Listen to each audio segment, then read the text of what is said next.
থেকে বলার ইচ্ছা আছে? শুরুতে আমি বলতে চাই যে আমার ফ্যামিলি সম্পর্কে, আমার ফ্যামিলি খুবই দরিদ্র একটা ফ্যামিলি ছিল, যে ফ্যামিলিতে জাস্ট 3 বেলা না 2 বেলা ভাত খাওয়া হতো। কখনোই না খেয়ে থাকা হয় নাই, ভাত খাওয়া হতো। সেটা লবণ দিয়েও হতে পারে, মরিচ ভর্তা দিয়েও হতে পারে, বা আলু ভর্তা দিয়েও হতে পারে। মানে খুবই দরিদ্র একটা পরিবারে আপনার জন্ম। ভাত খাইতাম, বাট তরকারির কোনো অপশন ছিল না। মাংস খেতাম আমরা হয়তো বা 2 ঈদে ছাড়া আমরা কখনো মাংস খেতাম না। এটা আপনার শৈশবের স্মৃতি? হ্যাঁ, শৈশবে।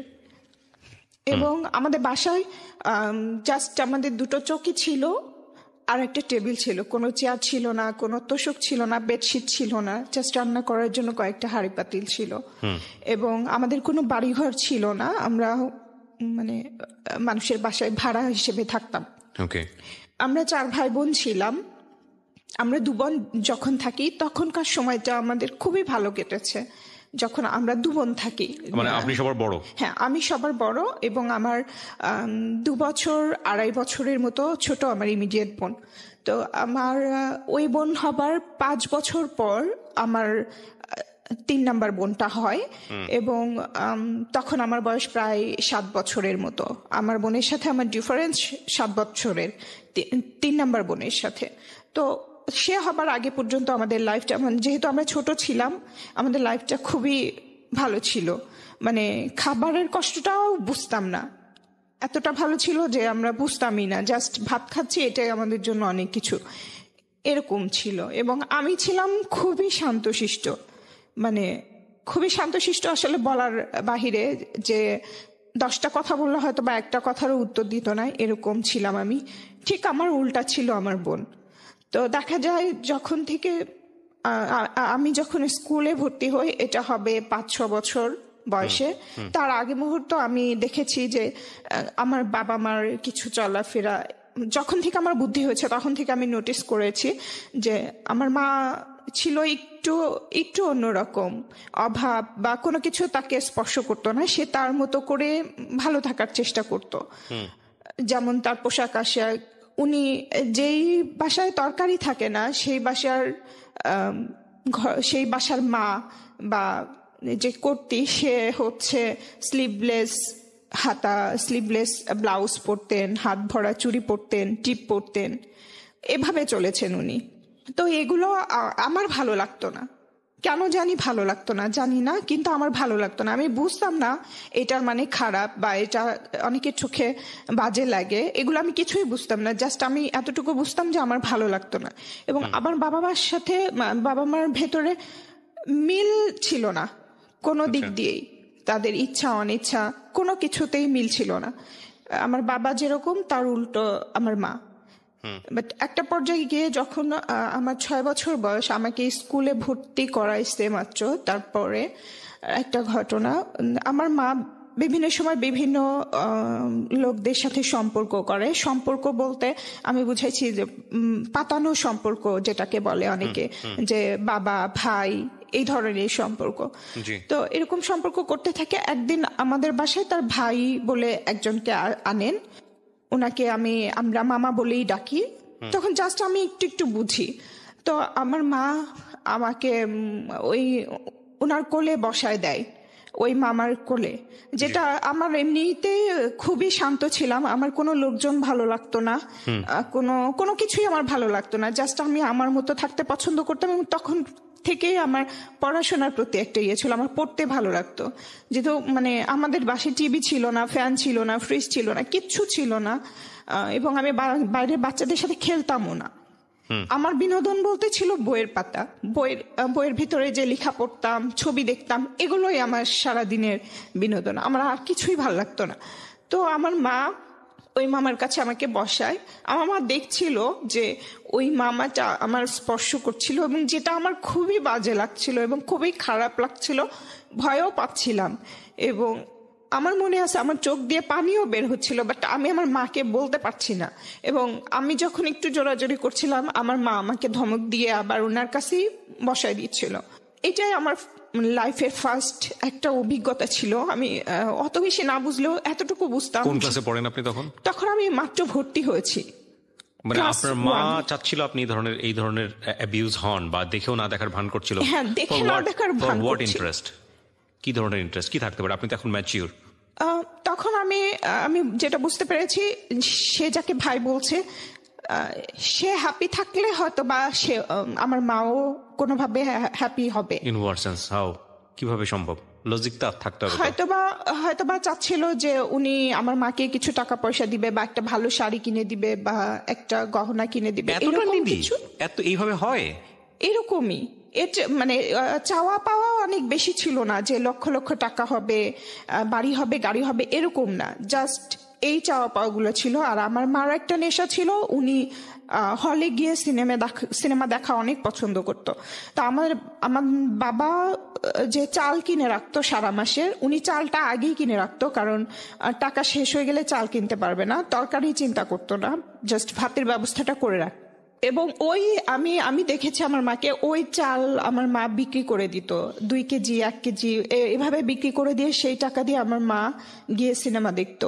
কখনো একাও যেত, অন্য কোনো লোকের সাথেও যেত, আমাদেরকে রেখেই। আমি কোনো চিন্তা করতাম না আমাকে নিয়ে, আমি জাস্ট সারাদিন বই নিয়ে বসে থাকতাম। বাট আমার যে ইমিডিয়েট ছোট বোনটা, ও খুব উচ্ছল, খুব চঞ্চল, খুব জেদি, এরকম একটা মেয়ে ছিল। ও কোনো কিছুরই কেয়ার করতো না, এগুলো বুঝতোও না, আর কেয়ারও করতো না। তো যখন এই ঘটনাটা ঘটে আমার সাথে, তখন থেকে আসলে আমার অন্যরকম একটা ফিলিংস কাজ করে সব সময়। মানে এটা খুবই একটা বাজে কাজ। আমার মাথায় শুধু এটাই খেলে যে এটা তো স্বাভাবিক না। আমি বুঝতাম না এটার মানে কি, বাট আমার ভালো লাগতো না। এবং তারপর থেকে আমার কোনো পুরুষ মানুষ দেখলে আমার ওই কথাটা মনে হতো, এবং আমি অ্যাভয়েড করতাম। সেটা ছোট ছোট ছেলে মানুষ হোক, বড় হোক, বৃদ্ধ হোক, সবাইকে আমার একটু অন্যরকম লাগতো। আচ্ছা। তো এই কারণে আমি আরো বেশি হয়ে গেলাম। আমি বাইরে গিয়ে খেলতামও না। তো যখন থেকে আমি যখন স্কুলে ভর্তি হই, আমার আব্বা চায় যে তারপরে থেকে, তখন তো প্রাইমারি স্কুল ছিল, খরচটা নাই বললেই চলতো আর কি, ওরকম কোনো খরচ ছিল না। বাট তারপরেও আব্বা বলতো যে লেখাপড়া করাবে না, বা খরচ দিতে পারছে না, মানে খাতা কলম যে কেনার যে বাবা খরচটা। কি করতেন পেশায়? আমার বাবা সিকিউরিটি গার্ড ছিলেন, গভর্নমেন্ট। ওকে। তো তখন দেখা যায় যে আম্মার সাথে, আম্মা আবার কাজও করতো, মানে ওই যে তার সিনেমা দেখার যে বিষয়গুলো, এগুলোর জন্য আমাকে কাজ করতে হয়েছে। এবং ফ্যামিলিতেও অনেক সময় খরচ করেছে ওই টাকা থেকে। যেমন উনি বিড়ি বানাতেন, তারপরে ঠোঙা বানাতেন, এই ধরনের কাজগুলো। তারপর তোষকের ভেতরে যে নারিকেলের ছোবা, এগুলো হাতুড়ি দিয়ে পিটায় এগুলো করতো। তো তখন থেকে আমি আমার আম্মার সাথে যে খেলার সময়টা, আমার যেহেতু খেলতে ভালো লাগতো না এবং এত অভাব, তো তখন থেকে আমি ট্রাই করছি আমার মার সাথে এই কাজগুলো করার, এবং আমি পারতামও। কিছু টাকা হেল্প হইতো, যেটা দিয়ে আমাকে খাতা কিনে দিত আব্বা। সেই খাতাটা ছিল আগের নিউজ প্রিন্ট, একটু দিস্তা কিনতো। সেটা শুধুমাত্র ক্লাসে লেখার জন্য, বাসায় যে অঙ্ক প্র্যাকটিস করতে হয় বা কিছু করতে হয়, ওই খাতাটা কিনে দিত না, আমাকে হিসাব করে খাতা ইউজ করতে হতো। আমি খাতায় আগে পেন্সিল দিয়ে লিখতাম, ওই কাগজে পেন্সিলের লেখা দেখা যেত না, কারণ ওটা অনেক বেশি ডার্ক ছিল। যেটা একটু কম দামি সেটা ডার্ক থাকতো। হ্যাঁ, ওটা আমি পেন্সিল দিয়ে লিখতাম, ওটা শেষ হয়ে গেলে আবার ওটার উপরে কলম দিয়ে লিখতাম। তারপরে আমার অভিযোগ ছিল না, আমার শুধু কথা ছিল আমাকে একটু পড়াশোনা করতে দাও। তো তারা দিত। শুরুর দিকে এই নষ্ট চিন্তাগুলো আমার বাবার মধ্যে ছিল না, জাস্ট উনি কজ দেখাতেন, অভাবী ছেলে মেয়েদের পড়াশোনা করে লাভ কি, এরকম একটা কজ দেখাইতেন। কিন্তু আম্মা যে ছোট ছোট ইচ্ছাগুলো পূরণ হতো তার, সেই কারণে উনি চাইতো যে কিছু হলেও বাধা দিত না। তো তখন থেকে আমি আমার সাথে কাজ করতে থাকি, এভাবেই যাচ্ছিল। আমার ছোট বোন, আমি স্কুলে যেতাম, এর মাঝখানে আমার এই বোনটা হয়ে গেছে। এবং ওই একটা আঙ্কেল আছে, উনি প্রায় আমাদের বাসায় আসতেন এবং খুবই ভালো সম্পর্ক ছিল, মানে সত্যি সত্যি আমাদেরকে মেয়ের মতোই স্নেহ করতেন। আমার ভাই এবং ওনাকে সবাই দেখলে, চেহারাও এক ছিল, চেহারা অনেক মিল ছিল, তো সবাই ভাবতো ওনারা 2 ভাই, সেই হিসাবে সত্যিই ভাবতো সত্যি উনি আমার চাচা। তো আমাদের বাসায় রেগুলার আসা যাওয়া করতো, দেখতাম যে আম্মার সাথে অনেক উনি সবসময় হাসি খুশি থাকতো, মানে সবসময় আব্বা না থাকলেও বাসায় ওনারা। আর আমাদের একটা রুমেই ছিল, রুমের বাইরে বারান্দায় আমি সারাক্ষণ পড়াশোনা করতাম, ওনারা রুমের ভেতরে গল্প করতো। তো তখন তো আসলে বুঝতাম না, অনেক পরে বুঝেছি যে এসবের মানে আসলে কি। তো এরপরে আমার ছোট বোন হয়, ছোট বোন হবার পরে আমার ওই বোনটাকে উনি খুবই আদর করে, ওই আঙ্কেলটা। বুঝতাম না, মানে অনেক বেশি, যেটা কোনো চাচা কোনো তার ভাইয়ের মেয়েকে করে না বা এরকম কিছু। তো একদিন আমার মাকে আমি দেখছি ওনারা কথা বলতেছিল, আমার আম্মা বলতেছিল যে এটা তো আপনারই কোনো খোঁজ খবর রাখেন না, কোনো খরচ দেন না, এরকম করলে কেমন হয়, এই ধরনের কথা বলছিল। তখন উনি রাগ হয়ে গেছিল এবং বলছিল যে এই ধরনের কথা এগুলো যদি বলতে থাকে আমার মা, তাহলে আর আমাদের বাসায় আসবে না বা আমার মার সাথে কোনো রাখবে না, যোগাযোগ রাখবে না। তখন আমার মা আর কিছু বলে না, আবার তারা স্বাভাবিকই থাকে, আসা যাওয়া কথাবার্তা সবকিছুই হয়। তো তখন আমি বুঝতাম না এই কথাগুলোর মানে কি ছিল। পরে আমি যখন বড় হয়ে আস্তে আস্তে আমি বুঝতে শিখি। তো আমার বোন, ছোট বোন, আমি যখন ক্লাস 4-এ পড়ি, 4 থেকে 5-এ উঠেছি আর কি, আমাদের কোনো বাড়ি ছিল না ওই সময়। আমার বাবা তার অফিস থেকে এক্সট্রা কোনো একটা টাকা পেয়েছিল, তখন মাত্র 4,000 টাকা শতাংশের 2 শতক জায়গা আমার বাবা কিনেছিল। কিনে ওখানে আমরা বেড়া দিয়ে একটা ঘর করা ছিল, বেড়া দিয়ে ওই ঘরে আমরা থাকতাম, কারেন্ট ছিল না। তো ওখানেই থাকতাম, ওই চাচার বাসার পাশাপাশি আর কি, একই জায়গায় ছিল বাসাটা। তো তখন ওই বাসায় দেখা যায় এলাকার অনেক, তখন আমি স্কুলে যাওয়া আসা করতাম, এলাকার অনেক ছেলে পেলে আমাকে ডিস্টার্ব করতো। সেটা আমি আমার মাকে এসে বলতাম যে এই ছেলে এটা বলছে, ওই ছেলে এটা বলছে। তো তখন তো আমি ছোট ছিলাম, যে কথাগুলো বলতাম আম্মাও করতো যে কেন বলবে এভাবে বা এটা কেন করে। তখন আম্মা আবার যে ওই ছেলেপেলেদের গার্জিয়ানদের জিজ্ঞেস করতো যে আপনার ছেলে এটা করছে ওইটা করতে, নিষেধ করবে। তো এরকম করতে থাকে, এরকম করতে করতে দেখা যায় যে একটা সময় বেশ মোটামুটি একটা হয়ে যায় যে তারা আমাদের উপরে বিরক্ত, যে মেয়ে থাকলে এরকম বলবে, সেটা নিয়ে কমপ্লেন করতে আসবেন কেন, এরকম আর কি। তো ওইটা নিয়েও আমার মা বিরক্ত হয়, যে এদেরকে নিয়ে আমার কথা বলে যে তোদেরকে নিয়ে তো ভালো বিপদেই পড়তেছি দিনে দিনে। তো একটা সময় দেখে যে আমার যে আমি আর একটা কথা বলতে ভুলে গেছি, যে আমি আমার বাবার হচ্ছে সেকেন্ড ওয়াইফের মেয়ে, আমরা ছেলে মেয়ে। আমার বাবার ফার্স্ট ওয়াইফ ছিলেন, উনি মারা গেছেন 3টা ছেলে রেখে, ওনার কোনো মেয়ে নেই ওই সংসারে। তো ওই ভাইরা অনেক বড়, আমার মায়ের মতো বয়স বড় ভাইটার। তো যখন আসলে ওই ছোট ভাইয়ের, আমার যে ওই সংসারে আমার বড় মায়ের যে ছোট ছেলে, উনি হচ্ছে আমাদের এলাকাতেই বিয়ে করেছে, ওখানে শ্বশুর বাড়িতেই থাকে উনি। তো উনার হচ্ছে খালাতো শালা, মানে খালা শাশুড়ির ছেলে আর কি, উনি আমাকে আমার বাসায় বিয়ের প্রস্তাব পাঠায়, আমাদের বাসায় আমার আব্বা আমার কাছে বিয়ে করবে আমাকে। তখন আমার আব্বা বলে এত ছোট মেয়ে, মাত্র ক্লাস 5-এ উঠলো, ওকে কি বিয়ে দিব না। আর আমি তো একদমই না, আমি তো পছন্দই করি না কোনো ছেলে পেলেকে, এটাও তো আব্বা বুঝে। তো আম্মাও খুব একটা রাজি না, বিয়ে দিবে না। বাট ওই ছেলেটা অনেক বেশি ডিস্টার্ব করতে থাকে, আমাদের বাসার দরজায় মদ খেয়ে এসে পড়ে থাকে। আপনি তখন কিসে পড়ছেন? আমি তখন ক্লাস 5-এ উঠেছি। আপনাকে বিয়ে করার জন্য? হ্যাঁ।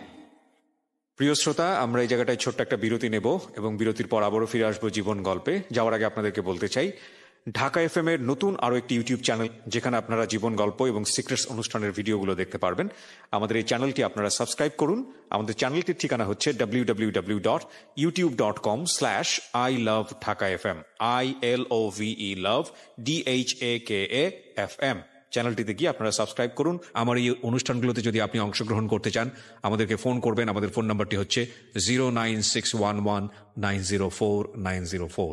আমি আবারও বলছি 09611904904। ওকে, ছোট্ট একটা বিরতি। জীবন গল্প, জীবন গল্প, জীবন নাটকের চেয়েও নাটকীয়।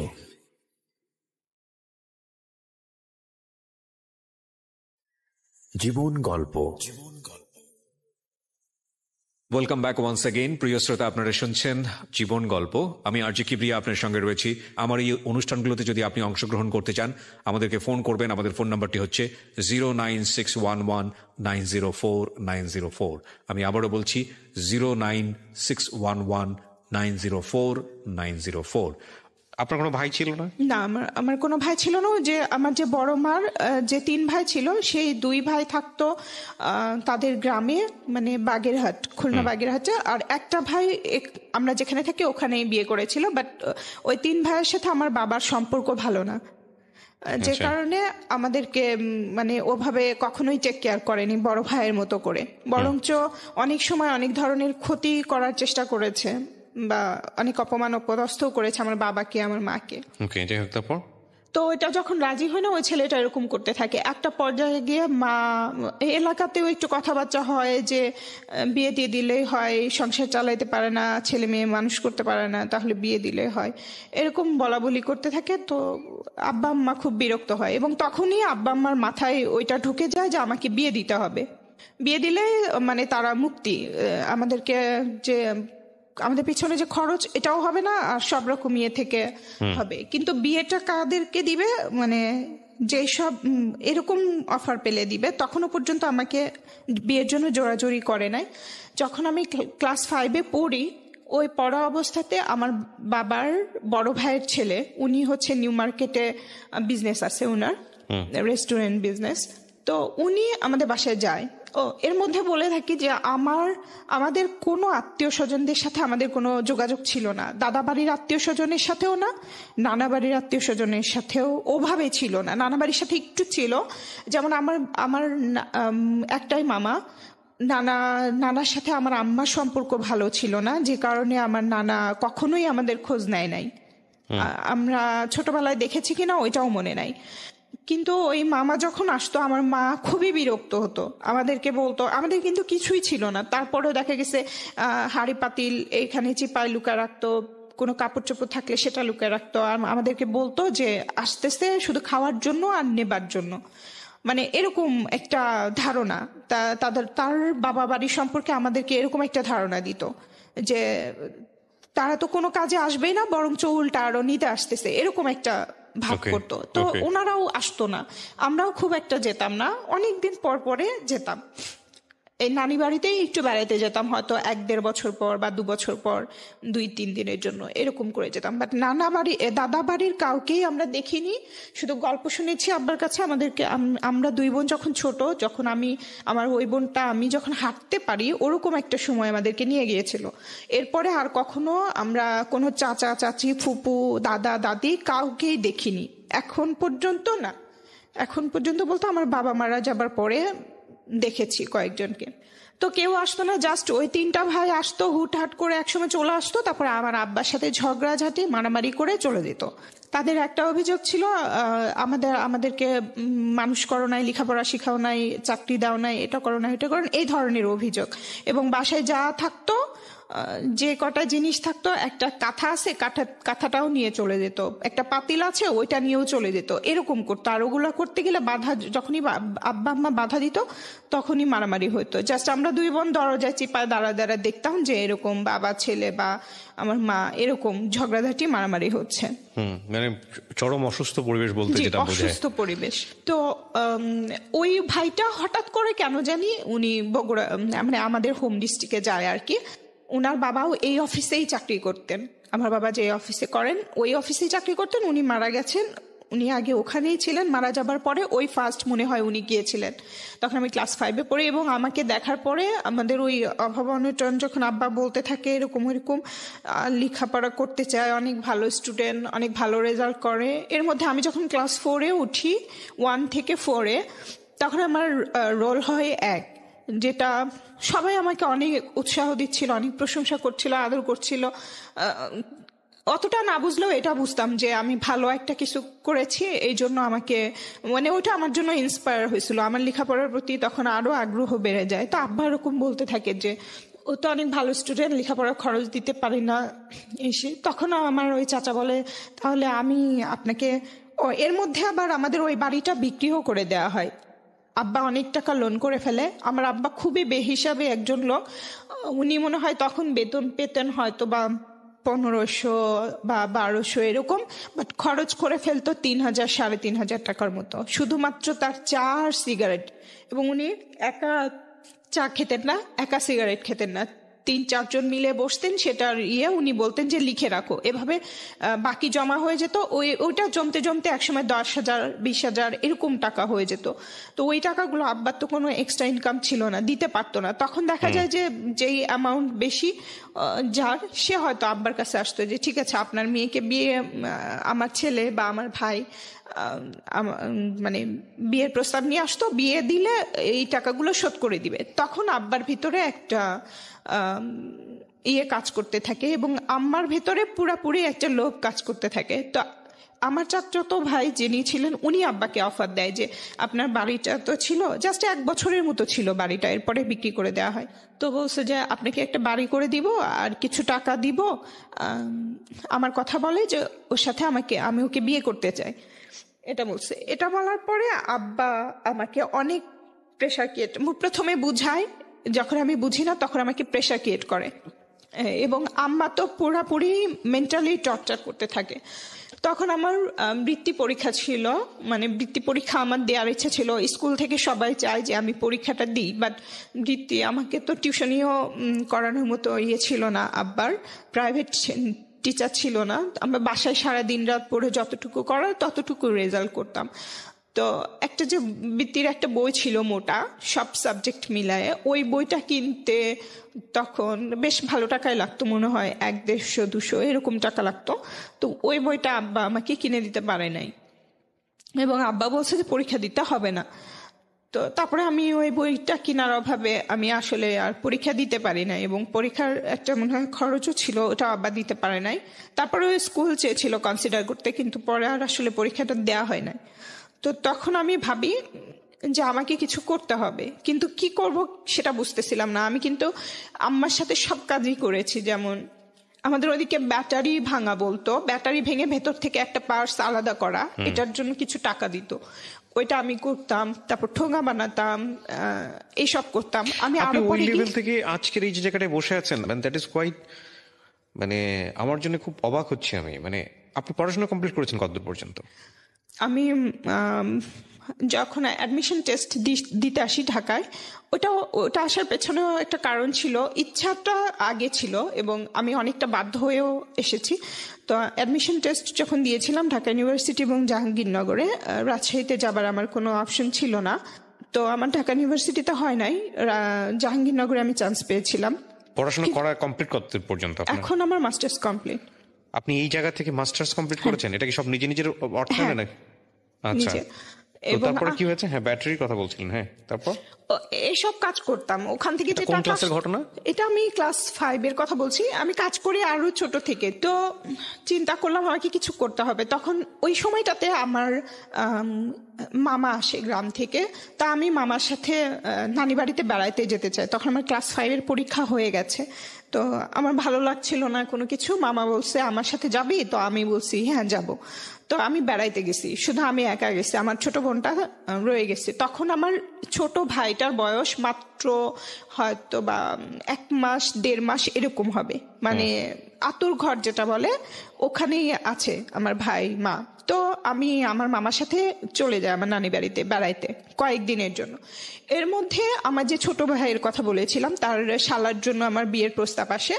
ওই ছোট ভাইটা কোনো একটা প্ল্যান করে আমাদের কোনো ক্ষতি করার জন্য, ওই রাগ থেকে যে আমরা তাদেরকে ডিনাই করেছি, যে তাদের প্রস্তাবটা মানি নাই, বিয়ে দেই না, বা এটা থেকে প্রতিশোধ নেওয়ার জন্যই হোক বা যেভাবেই হোক, তারা আমাদের কোনো একটা ক্ষতি করতে চাচ্ছিল। এই কারণে আসে আমাদের বাসায়, এসে দেখে আমি নাই। তো তখন আমার ওই ছোট বোনটাকে বলে যে আমাদের ওখানে মেলা হচ্ছে, চল মেলায় ঘুরতে নিয়ে যাই, এটা বলছে। তো আমার আম্মা তো জানে যে ওই ভাইটা ভালো না, আমাদের কোনো ক্ষতি করবে। তা আম্মা চাচ্ছিল যে না যেতে, বাট ও জেদ ধরে বসছে, ও যাবে। তো ওকে মেলায় নিয়ে গেছে। আমি খুবই শর্টকাটে বলছি, এর মধ্যে আরো অনেক বিষয় আছে। যেমন ওকে নিয়ে যাচ্ছিল একটা থানা, ওদের এলাকায় যখন ঢুকে গেছে, একটা থানা ক্রস করতে, ওই থানার সামনে দিয়ে যাচ্ছিল। তো আমার আব্বা দেখতে অনেক কালো ছিল, দেখতে কালো ছিল, অনেক উঁচা লম্বা ছিল। আর আমার ভাইয়েরাও আব্বার মতো ছিল দেখতে। আর আমার ছোট বোনটা ছিল অনেক বেশি সুন্দর, পরীর মতো ছিল, মানে একদম পিঙ্ক কালারের গায়ের রং যেটা হয় সেরকম। তো যখন এরকম কয়েকটা লোকের সাথে, এরকম কালো কালো কয়েকটা লোকের সাথে এত সুন্দর একটা বাচ্চা যাচ্ছে, ওই থানার লোকজনেরা ওদেরকে ওখানেই আটকায় দেয় এবং প্রশ্ন করে যে কে কি। আমার বোন বলছে যে এটা আমার ভাই, বাট ওরা বিশ্বাস করছে না। তখন আমার আব্বার অফিসে ফোন দিয়ে আমার বাবাকে ডাকায় যে এরকম এরকম ঘটনা, আপনি আসেন, এটা কি আপনার মেয়ে কিনা আর ওইটা আপনার ছেলে কিনা। তো আমার আব্বা যায়, যাবার পরে বলে হ্যাঁ ছেলে। তো তখন ছেড়ে দেয়, আমার বাবা সহ তারা নিয়ে যায় একটা বাসায়। নিয়ে যে আমার বাবা যেটা বলেছে, আমার বাবাকে নাকি হাত পা বেঁধে গলায় ছুরি ধরে তারপরে এই কাজটা করা হয়েছে। আমার বোন তখন ক্লাস 4-এ ওঠে। কি করা হয়েছিল? মানে আমার বোন ক্লাস 4-এ পড়ে, ওর সাথে ক্লাস 5-এ পড়ার একটা ছেলেকে বিয়ে দিয়েছিল। আপনার বাবাকে ধরে? হ্যাঁ। কেন? জাস্ট হচ্ছে একটা কালি লাগায় দেওয়ার জন্য। কেন করবে আপনার বাবাকে সেটা? আমার বাবা বিয়ে দিতে চাচ্ছিল না, যে কারণে আমার ভাই, এটা আমার বাবা বলেছে আমাদেরকে। পরে বড় হলে আমার আব্বার কাছে যখন গল্প শুনতাম তখন বলছে আমি বাধ্য হয়ে দিছিলাম এটা। তো ওই ছেলেটার সাথে, ওইটাও আমার ওই ভাইয়ের শালির দেবর ছিল। ওই ছেলেটার সাথে ও একটা বাচ্চা ছিল, আমার বোনও বাচ্চা ছিল। বিয়ে দিয়া ওখানে একটা রাত মানে রেখে দিছে, আমার বোনকে আসতে দেয় নাই, আমার বাবাকে পাঠাই দিছে। তখন আমার আব্বা যখন খালি বাসায় আসছে তখন আম্মা বুঝতে পারছে যে কিছু একটা হয়েছে। তো তখন আব্বাকে বলছে কি হয়েছে, বলে এই ঘটনা। তখন বলছে যে না, এত ছোট মেয়েকে ওখানে কিভাবে রেখে আসছো, এই করছো। পরে সকালবেলা উঠে ওই যে আঙ্কেলের কথা বলছিলাম, যে আমার মা আঙ্কেলের সাথে একটা ভালো রিলেশন ছিল, ওই আন্টিকে নিয়ে আমার আম্মা যায় ওদের বাসায়, যে আমার ওই বোনকে নিয়ে আসে এবং তখনই তারা ডিভোর্স দিয়ে দেয়।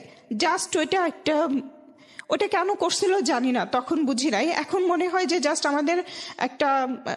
আমার ফ্যামিলিটা অনেক দরিদ্র ছিল, কিন্তু আমার কারণে এবং আমাদের দুই বোনের কারণে সারা গ্রামে আমাদের অন্যরকম একটা প্রশংসা ছিল। সবাই প্রশংসা করত, আমার আব্বা আম্মাকে সম্মান করত যে এই ঘরে এরকম দুইটা বাচ্চা আছে যাদের আচার ব্যবহার কথাবার্তা সবকিছুই সবার পছন্দ।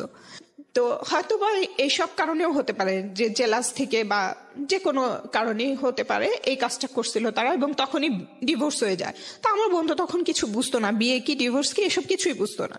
জাস্ট এক সপ্তাহ পরে যখন আমি নানি বাড়িতে আসি, তখন আমাকে যখন বাসায় ঢোকার আগে কয়েকজন বলে তোমার বোনের তো এরকম বিয়ে হয়েছিল। তা আমিও তো তখন অত ভালো বুঝি না, জাস্ট বিয়ে শব্দটা পরিচিত, বাট বিয়ে মানে কি, ডিভোর্স কি, এগুলো তো অত ভালো বুঝতাম না।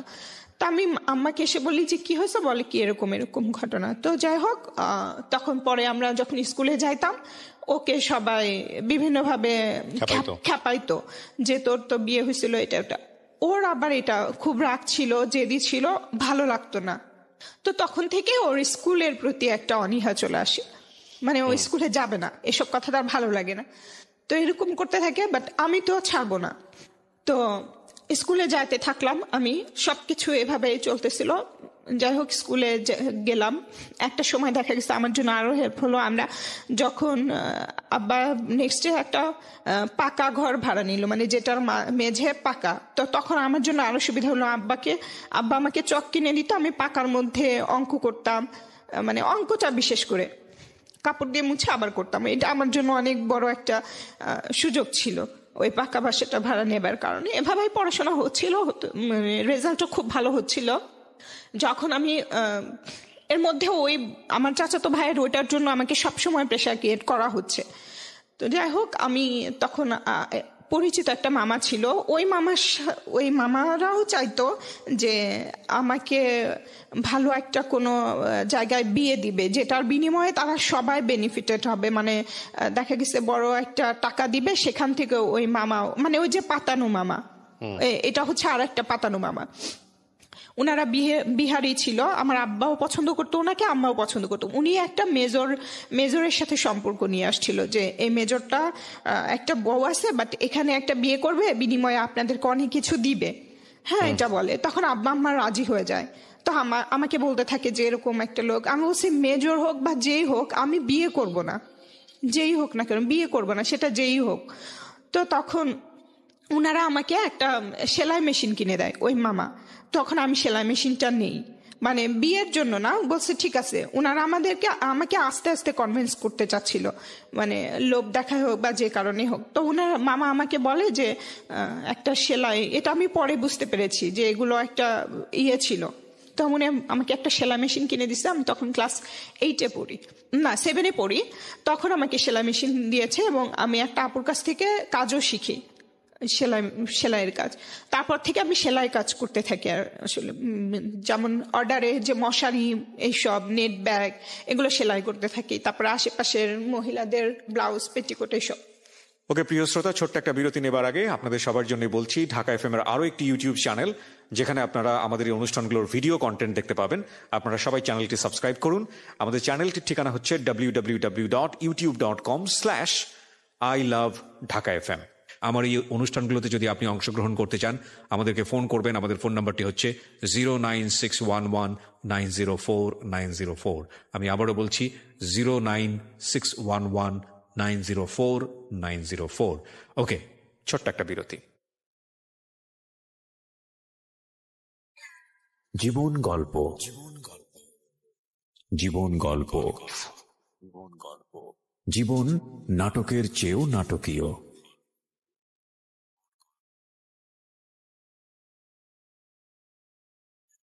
জীবন গল্প। Welcome back once again. প্রিয় শ্রোতা, আপনারা শুনছেন জীবন গল্প। আমি আরজি কিবরিয়া আপনার সঙ্গে রয়েছি। আমার এই অনুষ্ঠানগুলোতে যদি আপনি অংশগ্রহণ করতে চান, আমাদেরকে ফোন করবেন। আমাদের ফোন নাম্বারটি হচ্ছে 09611904904। আমি আবারও বলছি 09611904904। ওকে, আমরা যেখানটায় ছিলাম তারপর এভাবে করেই চলতেছিল। আর এর মাঝখানে আব্বা হচ্ছে করতো, আব্বার অফিস থেকে যেই লোকেরা ফিল্ডে যেত, আমাদের ওখানকার অফিসে ফিল্ডে যেত, তারা সবাই জানতো, ঢাকা অফিসে সবাই জানতো যে সুলাইমানের 2টা মেয়ে আছে। মানে সবাই প্রশংসার ইয়েতেই দেখতো। তো যখনই যেত খবর দিত যে তোমার, মানে আমার বাবাকে বলতো যে তোমার মেয়ে দুটোকে নিয়ে আসবা। দেখা করতে যেতাম। ভালো কোনো কাপড় ছিল না আমাদের। ভালো কাপড় বলতে স্কুল ড্রেসটা হচ্ছে আমার সবচেয়ে ভালো ড্রেস ছিল, ওটা পরে যেতাম। তখন আব্বা তাদের কাছ থেকে সিম্প্যাথি নেবার চেষ্টা করতো, বলতো যে তোমার মেয়েরা তো লেখাপড়া অনেক ভালো শুনেছি, তো কি অবস্থা? বলে কি না স্যার, পড়াইতে পারি না, পড়াশোনা বন্ধ করে দিব, এটা সেটা অনেক ধরনের কথা বলতো। তখন উনারা আব্বাকে কিছু টাকা দিয়ে যেত। এটা খুব আপনি বুঝতেন যে বাবা ইচ্ছা করে এটা করতেছে, বা নিরুপায় হয়ে করতেছে। ইচ্ছা করেই করতেছে। তো ওই টাকাগুলো আব্বা নিত, বাট ওই টাকাগুলো আমার পিছনে খরচ করতো না। দেখা গেছে 500 টাকা 1000 টাকা আমার বই কেনার জন্য দিত বা একটা ড্রেস কেনার জন্য দিত, কিন্তু আব্বা আমাকে দিত না। মানে এভাবে মানুষের কাছ থেকে আমাকে দেখায় টাকা নিয়ে এনে উনি খরচ করতো, যেটা আমার ভালো লাগতো না। আর আমি তো কাজ করে দিতামই, আমার যতটুকু আমি কাজ করতাম জাস্ট আমার খাতা কলম ছাড়া। আমার স্কুলে কোনো বেতন ছিল না এবং কোনো দিনই আমি প্রাইভেট কি জানি সেটা বুঝতাম না। তো যখন আমি ক্লাস 7-এ পড়ি, একদিন আফসোস করতেছিলাম যে প্রাইভেট কি, মানুষ কিভাবে প্রাইভেট পড়ে, কিভাবে পড়ায়। তো আমার ছোট বোন বলছে তুই প্রাইভেট পড়তে চাস, তুই শুধু একবার বল। আমি বলছি হ্যাঁ চাই। তখন ওর অনেক জেদ ছিল, ও যেটা জেদ করবে সেটা আমার বাবা মাকে দিতেই হবে। 1 দিন 2 দিন 10 দিন বিছানায় না খেয়ে বিছানার সাথে লেগে যাবে, উঠতে পারবে না। ও সেটাই করতো, না খেয়ে থাকতো যতক্ষণ তার ইচ্ছা পূরণ করবে না ততক্ষণ। তো একটা সময় যে আব্বা আম্মা বাধ্য হইতো তার ইচ্ছা পূরণ করতে। তো বলতো যে এরকম আমাদের 2 জনকে প্রাইভেট পড়তে দিতে হবে। তো আম্মা পাশের এলাকার একজন মহিলা টিচার ঠিক করছে। তো আমরা যাচ্ছি, খুব এক্সাইটেড, প্রাইভেট পড়বো। কিভাবে পড়ায় জানি না, তো প্রাইভেট পড়ে কি, আমি তখন ক্লাস 7-এ পড়ি। তো উনি যাবার পরে একটা মাদুর, যেটা বলে মাদুর বিছায় দিছে, আর উনি পিঁড়িতে বসে আছে, টিচার যিনি। তো আমাদেরকে অঙ্ক করাচ্ছে। দেখলাম যে আমি বলছি ম্যাডাম এটা বুঝি না। তো উনি অঙ্কের গাইড উল্টায় দেখতেছিল যে এটা এভাবে করতে হয়। তখন আমি মনে মনে বলি এটাকে প্রাইভেট বলে, তাহলে তো আমি তো নিজে পারবো, একটা নোট কিনে নিব অঙ্কের, তাহলে আমিই পারবো। পরে ওর পরের দিন আর যাই নাই, আমার লাইফের এটাই প্রাইভেট পড়া। তো যাই হোক, এভাবে চলছিল। যখন আমি ক্লাস 8 থেকে 9-এ উঠি, আমার আব্বা আম্মা আমার পড়াশোনা বন্ধ করে দিবে, এই চাচাতো ভাইকে বিয়ে না করলে পড়াশোনা বন্ধ করে দিবে, বা আরো অনেকগুলো অফার ছিল তাদের হাতে। ওই মেজর ছিল, তারপরে আরো কয়েকজন ছিল যারা তাদের বাড়ি করে দিবে, জায়গা ঋণ শোধ করে দিবে, অনেক টাকা পয়সা দিবে, এরকম অনেক অফার ছিল।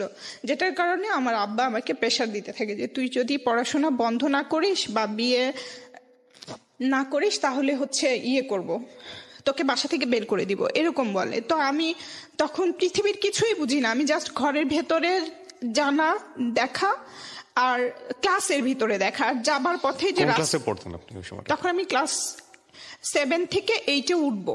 ওকে। তখন তো আমি ওই শুধু অতটুকু রাস্তা চিনতাম, আর কিছু বুঝতাম না। তো আমাকে যদি বের করে দেয় আমি কোথায় যাব? তখন আমার মামা আবার আসে, ওই আমার যে আপন মামা, উনি আসলে আমি মামাকে বলি যে মামা আপনার সাথে নিয়ে যাবেন, আমি আপনাদের ওখানে স্কুলে পড়াশোনা করব, ওখান থেকে আমি এসএসসি পরীক্ষা দিব, এখানে আব্বা আমাকে পড়াবে না। তো এরকম করে আমি মামাকে রাজি করাই। উনিও অনেক ছিল, মানে আমাদের পিছনে যে 1 টাকা খরচ করবে ওই মন মানসিকতা ছিল না, কিন্তু আমি অনেক কান্না করতেছিলাম যে আমাকে এইটুক সুযোগ দেন। আর ওনার কোনো ছেলে মেয়েও ছিল না, তারপরে উনি হেল্প করতে চাচ্ছিল না। কিন্তু আমি একটা সময় অনেক কান্নাকাটি করে অনেক বুঝাই যে আমি ওখানে আপনাদেরকে কিছুই ডিস্টার্ব করব না, খাওয়া দাওয়া নিয়ে আমার কোনো কমপ্লেন থাকবে না, কিছু থাকবে না, জাস্ট আমাকে একটু স্কুলে যাওয়া আসা করতে দিবেন, এসএসসি পরীক্ষা দিতে দিবেন। তা আমি তখন 7-এ পড়ি, এসএসসি কিভাবে দিব?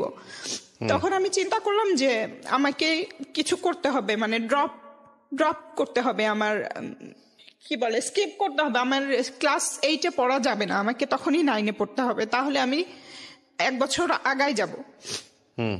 তখন আমি এখান থেকে যখন ক্লাস 7-এ পরীক্ষা দিই, তখন আমি নানি বাড়িতে চলে যাই, যে আমি 8-এর ক্লাসটা না করে আমি ওখানে গিয়ে ক্লাস 9-এ ভর্তি হই। ওকে।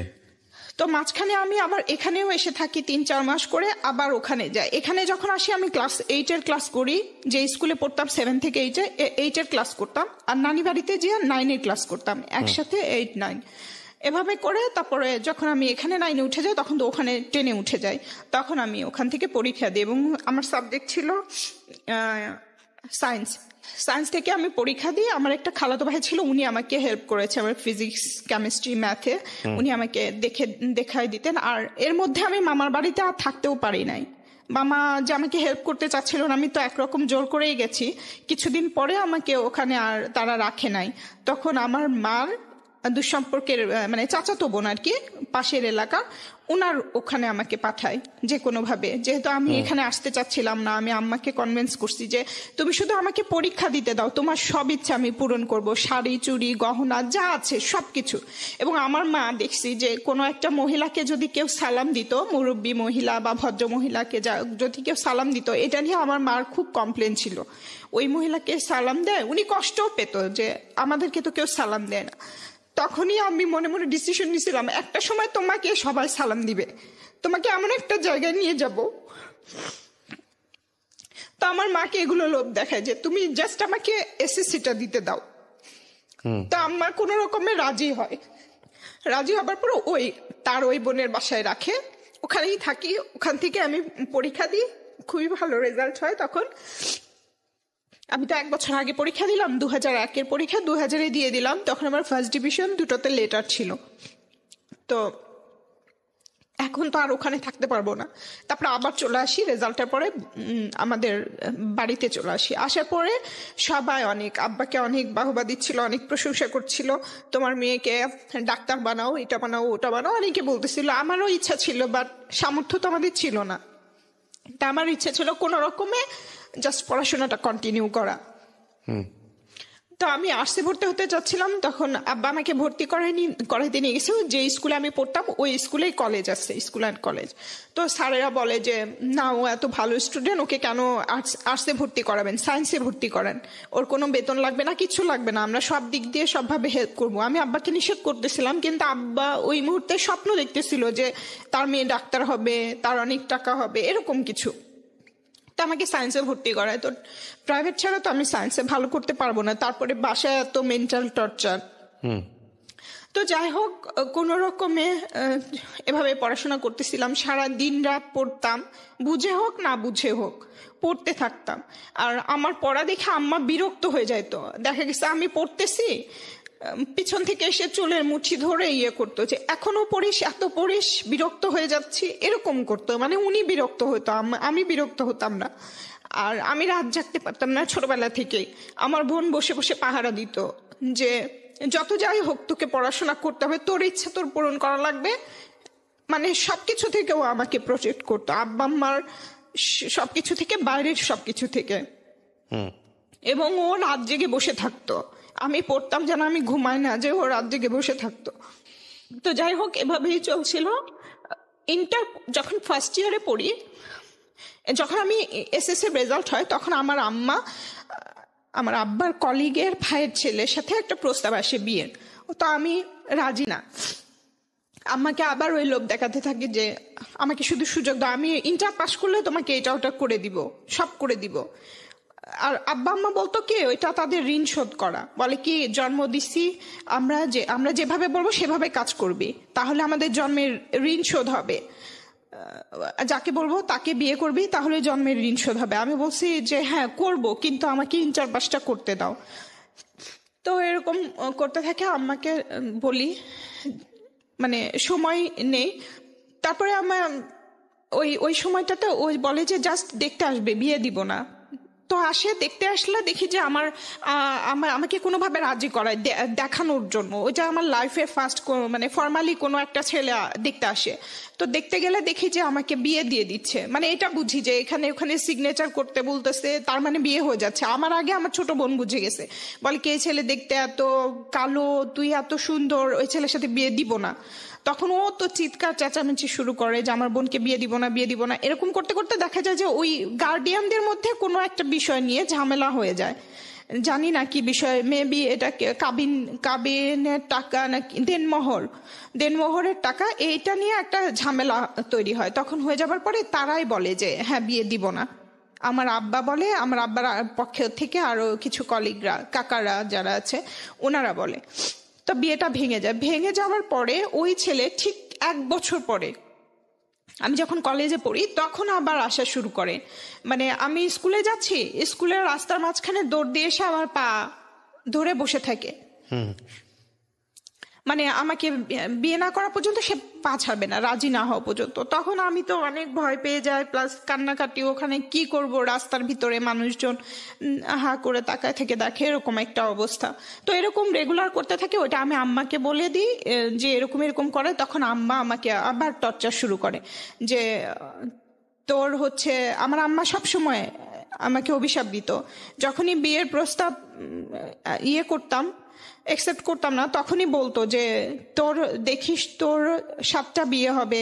বাজে বাজে কথা বলতো। হ্যাঁ, বাজে, খুবই বাজে বাজে অভিশাপ দিত আর কি সব সময়। কিন্তু আমি কিছু মনে করতাম না, তাও তো আমাকে সুযোগ দেয়া হচ্ছে, এটার জন্য আমি কিছু মনে করতাম না। তো আম্মা এটা করতে করে, আমি রাজি হই না। মাঝখানে একটা ঘটনা ঘটে যায়, সেটা হচ্ছে আমার আম্মার যেসব বাসা আমরা ভাড়া থাকতাম, আম্মা কেন জানি ওই বাড়িওয়ালার ছেলেদেরকে টার্গেট করতো আমাদের জন্য, যে একটা প্রেমের রিলেশন হয়ে যাক বা বিয়ে পর্যন্ত যাক, সেটা এরকম চাইতো আম্মা।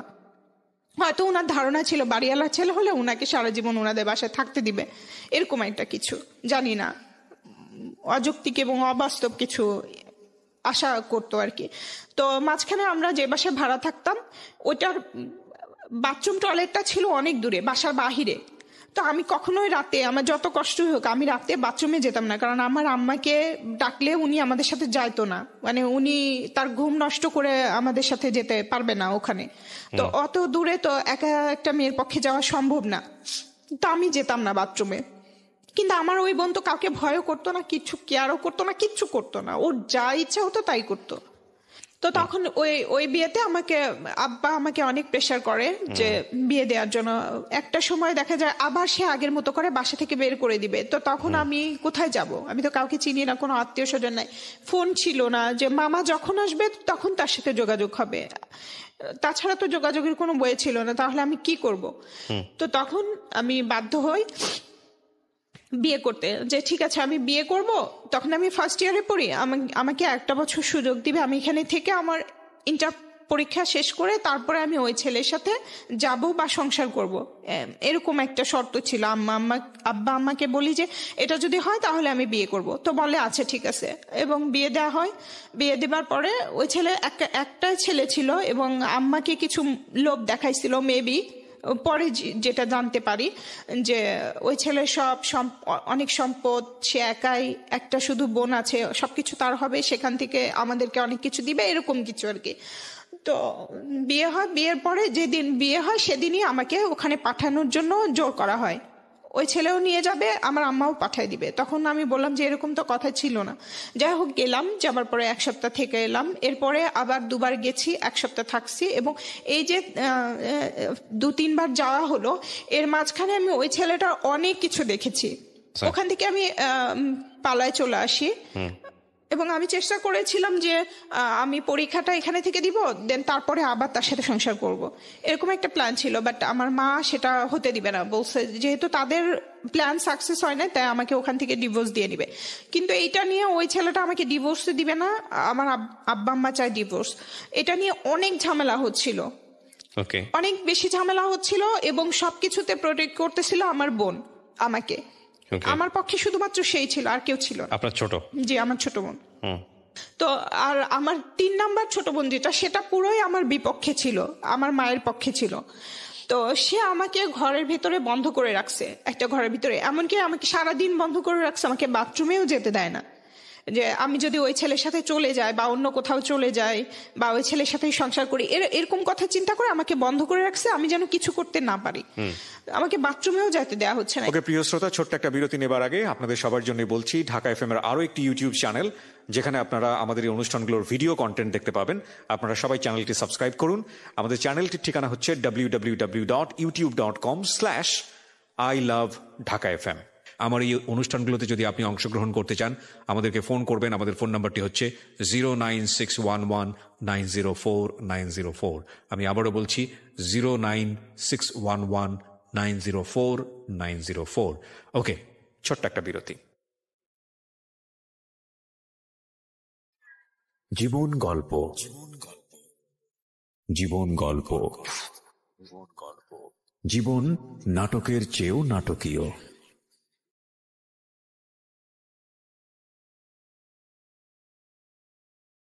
জীবন গল্প। Welcome back once again. প্রিয় শ্রোতা, আপনারা শুনছেন জীবন গল্প। আমি আরজে কিবরিয়া আপনার সঙ্গে রয়েছি। আমার এই অনুষ্ঠানগুলোতে যদি আপনি অংশগ্রহণ করতে চান, আমাদেরকে ফোন করবেন। আমাদের ফোন নাম্বারটি হচ্ছে 09611904904। আমি আবারও বলছি 09611904904। ওকে, আমরা যেখানটায় ছিলাম তারপর। এদিকে আমার বোন এই ঝামেলা দেখে, মানে ওই ছেলেটা আমার বোনকে মারপিটও করে, তো ওর অনেক জেদ ছিল, ও চাচ্ছিল যে একদম ওই ছেলেকে খুন করে ফেলবে, এরকম মানে বটি টটি নিয়ে মারামারি, এরকম একটা অবস্থা। আমি তো ঘরের ভেতরে বন্ধ। যাই হোক, আমার ওই বোনকে মারছে, অনেক বাজে বাজে কথা বলছে ওই যে আগের ঘটনাটা নিয়ে। এই কথাগুলো বলার পরে ওর জেদ চেপে যায়, যে কি করবে জানে না। তখন সে পাশের গ্রামে একটা ছেলে, এটাও একটা বাড়িওয়ালার ছেলে, আমি যখন থাকি না বাসায় তখন এই ঘটনাগুলো ঘটে। যেমন আমার বোনের বিয়ে দিছিল, তখন আমি বাসায় ছিলাম না। তারপরে আমার যখন এই ছেলের সাথে সম্পর্ক, আমি যখন আমার বিয়ের পরে শ্বশুর বাড়িতে গেলাম, তখন এই ছেলের সাথে রিলেশন হয়েছে, আমি কিছুই জানতাম না, এবং এই সবকিছু আমার মায়ের প্রশ্রয়েই হয়েছে। তো ওই ছেলের কাছে গেছি যে আমি তো এরকম সমস্যা, আপনি কি আমাকে বিয়ে করবেন? তাহলে আমি এই ঝামেলার ভিতরে আর থাকতে চাই না, আপনি বলছিলেন আমাকে বিয়ে করবেন। তো ওই ছেলে রাজি, হ্যাঁ বিয়ে করবো। বাট ওই ছেলের মা এসে ওখানে আমার বোনকে আবার মারপিট করে। তো এরকম করলে ও ওখানে যখন চলে যায়, আমি দরজা খোলা সুযোগ পেয়ে আমি ওই আমার বাসা থেকে আমি বের হয়ে যাই। কিন্তু কোথায় যাব? আমার একটা পাতানো বাবা ছিল ওই এলাকারই, হাজির সাহেব, ওনার বাসায় আমরা ভাড়া থাকতাম। ওনার বাসার অ্যাড্রেস আমি জানতাম, আর কারো অ্যাড্রেস জানতাম না। ওখান থেকে অন্য থানায়, আর একটা থানায় ওই অ্যাড্রেসটা আমার মাথায় ছিল। তখন আমি বের হয়ে ওখানে চলে গেছি যে এত ঝামেলার মধ্যে আমি আর থাকবো না, যেদিকে 2 চোখ যায় সেদিকে চলে যাব। তো ওই অ্যাড্রেসটা আমি জানতাম, ওখানে গেছি। যাবার পরের দিন সকালে নানা বলতেছে যে তুই না বলে চলে আসছিস, বাসায় এরকম গ্যাঞ্জাম, টেনশন করবে সবাই, চল তোকে রেখে আসি। ওই দিন রাতে আমি ওখানে ছিলাম। তো নানা আমাকে পরের দিন নিয়ে আসছে। নিয়ে আসার পরে দেখি যে আমার আব্বা আম্মা সবাই হসপিটালে আমার বোনকে নিয়ে গেছে। তখন আমি শুনলাম যে কি হয়েছে, তখন সবাই বলল যে তোমার বোন এরকম বিষ খাইছে। বিষ কোথায় পাইলো, তখন আমি চিন্তা করতেছিলাম বিষ কোথায় পেলো এসে। তারপর আমিও নানাকে নিয়ে হসপিটালে গেলাম, যে দেখি সত্যি সত্যি মারা গেছে। ও, জীবনটা আপনাকে সাপোর্ট জি। করতো? My goodness. কত বছরের জুনিয়র ছিল আপনার? 2.5 বছর। ওহো। ও বলতো যে তুই চিন্তা করিস না, তুই পড়াশোনা কর। আমিও তো পড়াশোনা, আমি ভালো রেজাল্ট করি না, বাট পড়াশোনা যদি করি বা বড় হয়ে যদি কোনো কাজ করি, তাহলে সুন্দর একটা শোকেস বানাবো, আর সেই শোকেসের ভিতরে তোকে ঢুকায় রাখবো, তাহলে আর কেউ বিয়েও করতে পারবে না। পরে ও মারা গেছে। তারপরে যাই হোক, মারা যাবার পরে দাফন হয়েছে, পোস্টমর্টম করতে চাইছিল আমার আম্মা আর ছোট বোন। এরা পোস্টমর্টম করতে দেয়নি। এরা পুলিশকে কি যেন বলছে, পুলিশরা আর পোস্টমর্টম করে নাই। কি বলছে জানি না, শুধু সবাই বলতেছে তোমার বোনের এত বুদ্ধি, ওর একটা কথাই পুলিশ আর পোস্টমর্টম করলো না। তারপরে এলাকার কয়েকজন মহিলা, মানে এলাকার বলতে যে বাসা আমরা ভাড়া থাকতাম, ওই বাড়িওয়ালার বোন, উনি অনেক উঁচা লম্বা, উনার 3টা মেয়ে আছে আমাদের মতো, আম্মার মতোই বয়স। উনি এসে বলতেছে তোমার বোনের এত জেদ আর এত শক্তি, আমরা 3 জন মহিলা মিলায় তাকে চেষ্টা করছি বমি করানোর, সে বমি করবে না। দাঁতের সাথে দাঁত লাগা রাখছে, 3টা মহিলা দাঁত ধরে টানাটানি করতেছে, একজন বুকের উপরে বসে আছে, 2 হাত ধরে আছে 2 জন, তারপরেও শক্তিতে তার সাথে পারতেছিল না। তো তখন আমি বুঝছি যে কতটা জেদ আর রাগে সে মারা গেছে বা বাধ্য হয়েছে। তো পরে যখন আম্মার কাছে জিজ্ঞেস করলাম যে আম্মা কি হয়েছিল, আমাকে একটু বলো, তখন বলতেছে যে এই সব ঘটনা, যে আমার বোনকে মারছে, তারপরে ওই বাড়িওয়ালার বোন ওই পাশের গ্রামে গেলে মারছে বা মারপিট করছে, এটা নিয়ে মেম্বারের কানে গেছে, মেম্বার বিচার করতে আসছে। আসার পরে মেম্বার অনেক আজে বাজে কথা বলছে। ও রাগের চোটে হচ্ছে ঘরের ভেতরে ঢুকে এটা খাইছে, আমার আম্মা আমাকে বলতেছে। তখন আমি বললাম তাহলে ও ঔষধ পাইলো কোথায়? বলতেছে কে জানে কোথায় পাইছে, হয়তো কারো কাছ থেকে আনছে বা ওই ছেলেই দিছে যে খেয়ে মরে যাও, এরকম কিছু। তো আম্মা যেভাবে বলছিল ঘটনাটা যে এভাবে এভাবে মারা গেছে, আমার কোনোভাবে বিশ্বাস হচ্ছিল না, কারণ আমাদের দরজাটা ছিল অনেক নড়বড়ে এবং চারপাশের যে বর্ডারটা ওইটা টিন দেয়া ছিল, টিনের বেড়া ছিল যেটাকে বলে। তো ওইটা আমার আম্মা এক ধাক্কা দিলে দরজাও ভেঙে যেত। আমার বোনকেও, আমার বোন নাকি বলছে যে এভাবে আমাকে বাজে কথা বলতেছে, আমি বিষ খেলাম আম্মা, আমি বিষ খেলাম, আমি মরে গেলাম, এরকম বলছিল। তো তখনও নাকি আম্মা বলছে আমি অনেক ধাক্কা ধাক্কি করছি, দরজা খোলে নাই, ভাঙতে পারি নাই। ওই মেম্বার সাহেবকেও বলছে, সেও ভেঙে দেয় নাই, সে আরো অনেক আজে বাজে কথা বলে গেছে, এটার জন্য সে রাগ করে বিষ খেয়ে ফেলছে। আমি বলছি বিষ কোথায় পাইলো? বলে কি জানি না কোথায় পাইছে, ও হয়তো বাইরে গেছিল, ওখান থেকে কোথাও থেকে কিনে নিয়ে আসছে, এরকম বলতেছিল। কিন্তু আমার বিশ্বাস হচ্ছিল না, বাট আমার কাছে তো কোনো প্রমাণ নাই, কারণ উনি আমাকে এবং আমার বোনকে অনেকবার এরকম সুযোগ করে দিয়েছে যে যখনই তাদের এর সাথে করতাম না, তাদের মতের সাথে একমত হতাম না, তখনই বলতো যে ফ্যানের সাথে গলায় দড়ি দিয়ে মারা যা, তারপরে ওইখানে দূরের ঔষধ আছে খেয়ে মারা যা, এরকম বলতো। কিন্তু আমি কখনোই ওইগুলো চিন্তা করি নাই।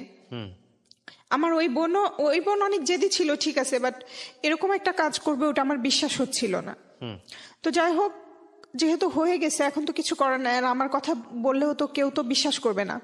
তো আমি কিছু বলি নাই, এবং আমার মা খুবই স্বাভাবিক কি ছিল। আব্বা একটু কষ্ট পাইছিল, বাট মা দেখা গেছে কয়েকদিন পরে খুবই স্বাভাবিক। এবং পরে যখন আমার বোন মারা গেল, এরপরে আমি ডিসিশন নিলাম যে আমি ডিভোর্স দিয়ে দিব, এই রিলেশন আর কন্টিনিউ করব না। তখন আম্মাকে বললাম, বলার পরে ডিভোর্স হয়ে গেল। ডিভোর্স হওয়ার পরে যেই বাসাতে আমার বোন মারা গেল, ওই বাসার বাড়িওয়ালার ছেলে। ডিভোর্স বলতে আপনার ডিভোর্স হলো? হ্যাঁ, আমার ডিভোর্স হয়ে গেল। এটা আপনার বিয়ে হয়েছিল কত বছর বয়সে? ঠিক 13 মাস পরে ডিভোর্স হলো। না, বিয়ে হয়েছিল কত বছর বয়সে আপনার? তখন আমার 16 বছর, সামথিং 17 বছর বয়স। 13 মাস পরে আপনার ডিভোর্স হয়ে গেল। হ্যাঁ 13 মাস পরে আমার ডিভোর্স হয়ে গেল। তখন আপনি কিসে পড়তেন? তখন আমি ইন্টার সেকেন্ড ইয়ারে পড়ি। ওকে, ডিভোর্সের পর মানে আপনি কি পরীক্ষার পড়াশোনা আগে। কন্টিনিউ করলেন? হ্যাঁ পড়াশোনা ডিভোর্সের পরে আমি পড়াশোনা কন্টিনিউ করলাম বলতে আমার বোন যখন মারা গেল তখন আমার মাথায় একটু প্রবলেম হচ্ছিল, মেন্টালি সমস্যা হচ্ছিল, আমি কোনো কিছু মনে রাখতে পারতেছিলাম না, আমি সবসময় অসুস্থ ফিল করতেছিলাম, একটু অন্যরকম, মানে পাগল কেমন হয় জানি You না। being shocked? হ্যাঁ, তো আমার কোনো কিছুই কাজ করতেছিল না, পড়াশোনাও না, কোনো কিছুই না। তো আমি আমি তো সায়েন্সে ছিলাম, পরীক্ষা দিলাম, আমার ফিজিক্সের রেজাল্ট খারাপ আসলো। তখন ওই বাড়িওয়ালা আন্টিরা আমাকে অনেক সাহস দিল যে তুমি আবার একবার পরীক্ষা দাও, ঠিক হয়ে যাবে। আমি আবার পরীক্ষা দিলাম, আবার আমার রেজাল্ট খারাপ হলো। মানে আমি কোনোভাবে করতে পারছিলাম না নিজেকে। তো যাই হোক, এর মধ্যে কি হলো, ওই আমি ডিসিশন নিলাম যে না, এভাবে করলে তো হবে না, আমাকে পড়াশোনা করতে হবে, কিছু একটা করতে হবে, নিজের পায়ে দাঁড়াতে হবে। তো আমি বললাম যে ঠিক আছে, আমি নেক্সট টাইম আমি কমার্সে ভর্তি হব, আবার নতুন করে স্টার্ট করব। মাঝখানে তো আমি সেলাইয়ের কাজ করেই যাচ্ছি, আমি কমার্সে ভর্তি হলাম, 2 বছর আমার পড়াশোনা চললো। এই 2 বছরের ভেতরে ওই বাড়িওয়ালার যে ছেলে, উনি আমাকে বিয়ের প্রস্তাব দিল। আচ্ছা, মানে আমরা ওই বাসায় আসি প্রায় 3 বছর 4 বছর হবে, কিন্তু যেদিন আমার বোনের জানাজা সেদিন উনি আমাকে দেখেছে, এর আগে দেখে নাই। মানে আমি যে বাসা থেকে বের হতাম না বা কিছু, স্কুলে যাওয়ার সময় ওভাবে দেখতো না, উনিও কাজ করতো, কাজে চলে যেত, আমাদের কখনোই দেখা হয়নি। ওই দিনই ফার্স্ট দেখেছে, দেখার পরে ডিসিশন নিয়েছে বিয়ে করলে আমাকেই করবে। তো তার ফ্যামিলিও আমাকে অনেক পছন্দ করতো, বা আমার বাবা যে সব কথাবার্তা আমার সাথে বলতো বা যখন ঝগড়াঝাটি করতো, যে অ্যাটিটিউড গুলো করতো, এগুলো তার মার সামনে একবার পড়ে গেছিল। এবং খুবই জঘন্য ভাষা, বলা যাবে না, বললেও হয়তো বা আপনারা রাখবেন না, ওটা আমি আর বলতে চাচ্ছি না।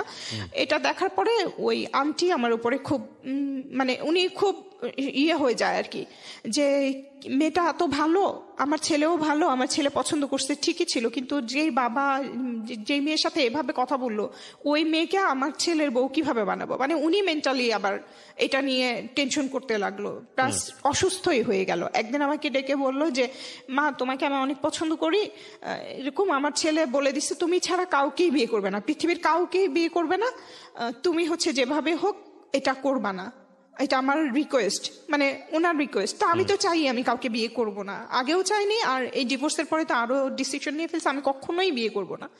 তো আমি বলছি হ্যাঁ, যে আপনার টেনশন করতে হবে না। বাট ছেলে এতই পাগল ছিল যে এটার টেনশনে তার মাও স্ট্রোক করে মারা গেছে, মানে ওই ছেলের মাও মারা গেল এর মধ্যে। এবং ওই ছেলের বড় ভাই বা আরো যারা ছিল রাগে আমাদের সাথে অনেক দুর্ব্যবহার করতে চাইলো, মানে এমন আমাদেরকে পাড়ার থেকে বের করে দিবে, আমাদের কারণে এত কিছু হচ্ছে, তার ভাই পাগল হয়ে যাচ্ছে, এরকম একটা অবস্থা। তো আমার আম্মাকে বললাম আমাদের এই বাসা ছাড়তে হবে, মানে যখন প্রস্তাব দিয়েছে তখন থেকে আম্মাকে প্রেশার দিলাম। তো একটা সময় আমরা ওই বাসা ছেড়েও দিলাম, দেবার পরে আমি আমার ইন্টারকম করলাম, কিন্তু ওই ছেলেকে আর বাসা আসা বাদ দেওয়া যায় না। ওই ছেলে বাসা আসতে লাগলো, আমার খোঁজ খবর নিতে লাগলো। তারপরে আম্মা চাচ্ছিল কি ওই ছেলে আসবে আমাদের বাসায়, তারপরে সবাই একটা কথা বলবে, গ্রামের লোকজন একটা সিন ক্রিয়েট তৈরি হবে, ধরে সবাই মিলে ছেলে মেয়ের বিয়ে দিয়ে দিবে, তখন আমি বেঁচে গেলাম। মানে আম্মার কথা হচ্ছে যেভাবে হোক বিয়ে হলেই হলো। তো দেখা গেছে আমি পড়তেছি, ওই ছেলে পিছনে এসে দাঁড়ায় থাকতো, দেখতো, বাট আমি জানতামই না যে আমার পিছনে কেউ দাঁড়ায় আছে। মানে এত ভালোবাসতো যে মাথার উপরে ফ্যান নাই, গরম, আমার কোনো দিকে কোনো ফিলিংস, আমি শুধু পড়ছি। এটা দেখে উনি অনেক অবাক যে এত গরমের মধ্যে গা দিয়ে ঘাম বের হয়ে যাচ্ছে, সে কিছু টের পায় না। সেই ছেলে সাথে সাথে যে একটা ফ্যান কিনে নিয়ে এসে আমার বাসায় দিয়ে গেছে যে তোমার পড়তে কষ্ট হয় গরমে, এই ফ্যানটা তুমি ইউজ করো। মানে আমার আম্মাকে দিছে, আসলে বেসিক্যালি ওনাকেই দিয়েছে, যে ওর জন্য আনছি। তো যাই হোক, এরকম করতো, মানে এত ভালোবাসতো। তো আব্বা এই সুযোগটা নিত, ওনার কাছ থেকে সবসময় সময় অসময় নেই, টাকা পয়সা নিত, এই করতো। মানে একটা বিষয় যেটা বুঝতে পারছি গল্প শুনে, যে আসলে অভাবে স্বভাব নষ্ট বলতে যেটা বোঝায়। হ্যাঁ, আর একটা কথা আছে, এটার বোধহয় একটা ইংরেজি আছে, নেসেসিটি নোজ নো ল, প্রয়োজন কোনো আইন মানে না। তো ওই জায়গাটা থেকে আসলে বিষয়টা এরকম, যেটা আপনাদের এথিকের জায়গা থেকে অনেক বাদবে, বাট আপনারা রিয়েল লাইফ একটু চিন্তা করে দেখেন, দিস ইজ আ ভেরি মানে ন্যাচারাল ইস্যুজ, এবং এটা চোখে পড়বে আপনার, এবং হয়তো নিজের সাথেও মিল পাবেন অথবা আশেপাশে কাউকে জানবেন যে এরকম। ঠিক আছে, হ্যাঁ বলেন। তো ওই ছেলেটা আব্বাকে বলছিল কিভাবে আমাদের সম্পর্ক আগাবে, ও তো কোনোভাবেই রাজি হচ্ছে না। ও রাজি না হলে সমস্যা নাই, আমি তোমার কাছ থেকে টাকা নিচ্ছি, আমি স্ট্যাম্পে কথা দিচ্ছি, স্ট্যাম্পে লিখে যে আমি আমার মেয়েকে ইন্টার পাশের পরে তোমার সাথে বিয়ে দিতে আমি বদ্ধপরিকর বা অঙ্গীকারবদ্ধ, এটা বলে একটা সিগনেচার আব্বা দিয়ে দিছে। তো উনি আমাকে বলে না। এরপরে যখন আমার ইন্টার পরীক্ষা হয়ে গেল তখন তো এর আগে ওই ছেলে আমাকে দেখাইছে যে তোমার আব্বা এভাবে আমাকে কথা দিছে, তুমি কি তোমার আব্বার কথাও রাখবা না? কিন্তু ওই ছেলেটা লেখাপড়া জানতো না, কিন্তু মানুষ হিসেবে একদম 1 ক্লাসের ছিল, মন মানসিকতা মানে সব দিক দিয়েই একটা ভালো মানুষ যা হয়। কিন্তু আমরা ভাই বলে ডাকতাম, ছোটবেলা থেকে এত বেশি হ্যারাসমেন্ট হয়েছি, মানে একটা ভাই সব জায়গাতে খুঁজে বেড়াতাম যে একটা ভাই থাকবে যে আমাদের সবকিছু থেকে প্রোটেক্ট করবে, এরকম ভাবতাম। বিয়ে শাদীর কথা কখনো চিন্তা করতাম না। আর এর মধ্যে যখন তার মা এই কথাটা বলেছে তখন তো আরো করবো না। ওকে প্রিয় শ্রোতা, ছোট্ট একটা বিরতি নেবার আগে আপনাদের সবার জন্য বলছি, ঢাকা এফএম এর আরো একটি ইউটিউব চ্যানেল যেখানে আপনারা আমাদের এই অনুষ্ঠানগুলোর ভিডিও কন্টেন্ট দেখতে পাবেন। আপনারা সবাই চ্যানেলটি সাবস্ক্রাইব করুন। আমাদের চ্যানেলটির ঠিকানা হচ্ছে www.youtube.com/iloveDhakaFM। আমার এই অনুষ্ঠানগুলোতে যদি আপনি অংশগ্রহণ করতে চান, আমাদেরকে ফোন করবেন। আমাদের ফোন নাম্বারটি হচ্ছে 09611904904। আমি আবারও বলছি 09611904904। ওকে, ছোট্ট একটা বিরতি। জীবন গল্প, জীবন গল্প, জীবন নাটকের চেয়েও নাটকীয়।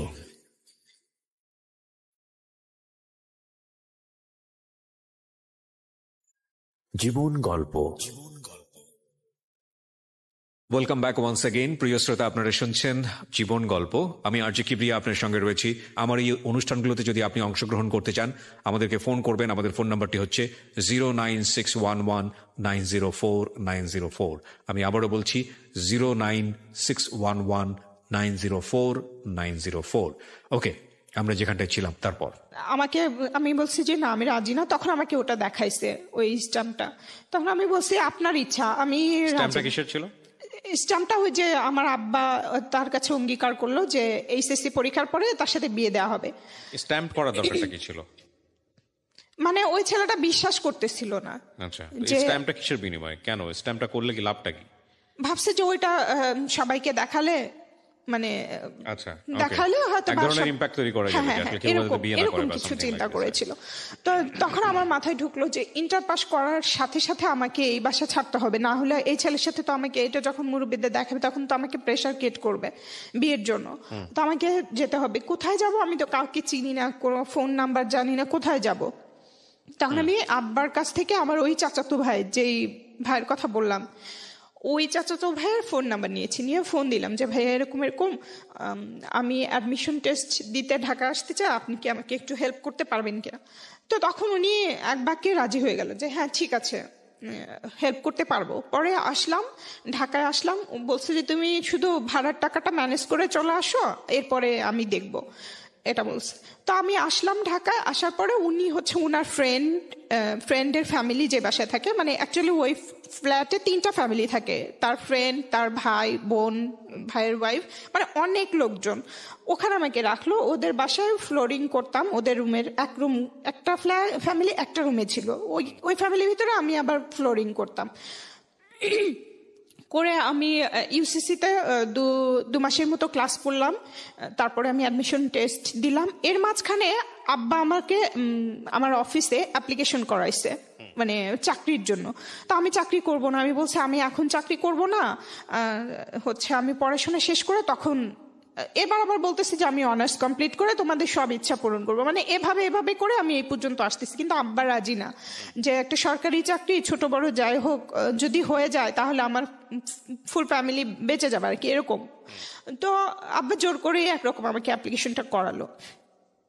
তা আমি ওই ঠিক যখন আমি অ্যাডমিশন টেস্টটা দিলাম, এর পরপরই, মানে জাস্ট কয়েকদিনের ডিফারেন্স, 3-4 দিন এর মধ্যে আমি এই অফিসে পরীক্ষা দিলাম। তো পরীক্ষা দেবার পরে আমি এই অফিসে টিকে গেলাম, আমাকে ভাইভাতে ডাকা হলো। তো যখন ভাইভাতে ডাকা হলো তখন আমার ওই সময় যখন ভাইভাতে ডাকা হলো তখন আমার জাহাঙ্গীরনগরে ভর্তির ডেট ছিল, যে ওখানে আমাকে ভর্তি হতে হবে। ওই ভাইটাই টাকা পয়সা দিচ্ছে, তো উনি ভর্তি করাই দিবে। তো আব্বাকে বললাম, আব্বা ভর্তি হতে দিবে না, বলছে ওখানে ভর্তি হলে তো তুমি চাকরি করতে পারবে না, আর চাকরি করলে তো তুমি ওখানে যা পড়াশোনা করতে পারবে না, জাহাঙ্গীরনগর তো অনেক দূরে, মানে কোনোভাবেই না। তখন আমাকে অনেকভাবে চেষ্টা করলো, ফ্যামিলি বাঁচাতে হবে, মানে অনেক রকম। তখন আমিও চিন্তা করলাম যে তাহলে তো কি হবে, তাহলে আমার চাকরিটাই করতে হবে, আমার ইউনিভার্সিটি ছেড়ে দিতে হবে, আমার সারা জীবনের স্বপ্ন যেটা ছিল। তো পরে আমি চাকরিতে জয়েন করলাম 2006 সালে ডিসেম্বর মাসে। এটা তত্ত্বাবধায়ক সরকারের সময় ছিল, যে কারণে আমাদের কোনো ঘুষ বা কিছু দিতে হয়নি, লিগাল ওয়েতে আসা হয়েছে। ঘুষ দিলে হয়তো আমার চাকরিটাও হতো না, যেই চাকরিটা আমি এখনো কন্টিনিউ করছি এটার কথা বলছি। তো যাই হোক, আমি নর্মালি আমার অনার্স ভর্তি হয়ে গেলাম সোশিয়োলজিতে ইডেন কলেজে। ওখান থেকে আমি চাকরি এবং এটা কন্টিনিউ করছি। এর মাঝখানে আমি কখনোই কোনো ছেলে পেলেকে নিয়ে কোনো স্বপ্ন দেখা, কোনো রিলেশনে জড়ানো, কোনো কিছুই না আমার মাথায়। আমি ছোটবেলা থেকে ভাবতাম আমি কলেজে উঠে প্রেম করব, এটা করব, ওইটা করব। তারপর ভাবলাম আমি অনার্স উঠে করবো, যে আমাকে ইন্টার ভালো করে পাশ করতে হবে, কোনো দিকে মনোযোগ দেওয়া যাবে না। এরপর আমি ভাবলাম অনার্সে এসে আমি পড়াশোনা, চাকরি, আমি কোনো দিকে মনোযোগ দেবার সুযোগ নেই। আমার প্রথমত ইচ্ছাই ছিল আর বিয়ে না করার, আর আমি আসলে ওই সুযোগটাও পাইনি। তো যাই হোক, আমি দুটোই কন্টিনিউ করলাম। অনার্সেও আমার রেজাল্ট ভালো ছিল, মাস্টার্স করলাম। ঠিক মাস্টার্স করার আগে এর মাঝখানে আর কিছু ঘটনা ঘটে গেছে। সেটা আমার বাবা 30-35 বছরের মতো চাকরি করেছে, কিছুই করতে পারে নাই, বরঞ্চ উল্টা অনেক টাকা লোন করেছে আর কি। উনি 2,60,000 টাকার মতো পেনশন পেয়েছে, ওখান থেকে দেখা গেছে 1 লাখ টাকা লোন, 1 লাখ টাকা আমার মা নিয়ে নিয়েছে, আর 50,000 টাকা তার আছে, এরকম আর কি। সে সবকিছু আর কি পেনশনের রিটায়ার্ডের পরেও কিছু করতে পারলো না। তো আমি যখন জয়েন করেছি তখন আমার মা বাবাকে যে কথা দিয়েছিলাম যে তোমাদের সব ইচ্ছা আমি পূরণ করব, শুধু বিনিময়ে আমাকে একটু পড়াশোনা করতে দাও, তো ওইটাই তারা বারবার মনে করাই দিচ্ছিল। আমাদের ঋণ শোধ করবি না, আমাকে জায়গা কিনে দিবি না, বাড়ি করে দিবি না, এরকম সারাক্ষণ আমার মাথা খেয়ে ফেলছিল। তো জাস্ট চাকরিতে জয়েন করে তো মানুষ সবকিছু করতে পারে না। তো যাই হোক, আমার মাকে বললাম যে ঠিক আছে, ওই গ্রামে 2 শতক জায়গা দেখো, আমি টাকা পয়সা জোগাড় করতেছি। তো জয়েন করার পর থেকে আমি টাকা পয়সা জোগাড় করতেছিলাম জায়গা কেনার জন্য। এর মাঝখানে আমি ফ্যামিলিকে এখানে নিয়ে আসি। আমার ছোট বোনটা ইন্টার পাস করে ফেলে। ইন্টার পাস করার পরে ওকে এখানে মানে এসএসসি পাস করার পরে আমি ঢাকায় শিফট করি, ফুল ফ্যামিলিকে ঢাকায় নিয়ে আসি। তখন আমরা সানার পাড়ে একটা বাসা ভাড়া থাকতাম, ওদিকে ভাড়াটা একটু কম ছিল, এই কারণে ওদিকে ভাড়া নেওয়া হয়। তো ভাড়া নেবার পরে আমার সবাই ফুল ফ্যামিলি নিয়ে আসার পর আমার বোনকে বদ্রুনেসায় ভর্তি করা, ওর সব খরচ আমি দিচ্ছি, বাসা ভাড়া আমি দিচ্ছি, বাজার খরচ সব আমি দিচ্ছি। জাস্ট রিটায়ার্ডের সময়ও আমার বাবা বেতন পেয়েছে 6,000 সামথিং, এরকম 7,000 টাকাও না।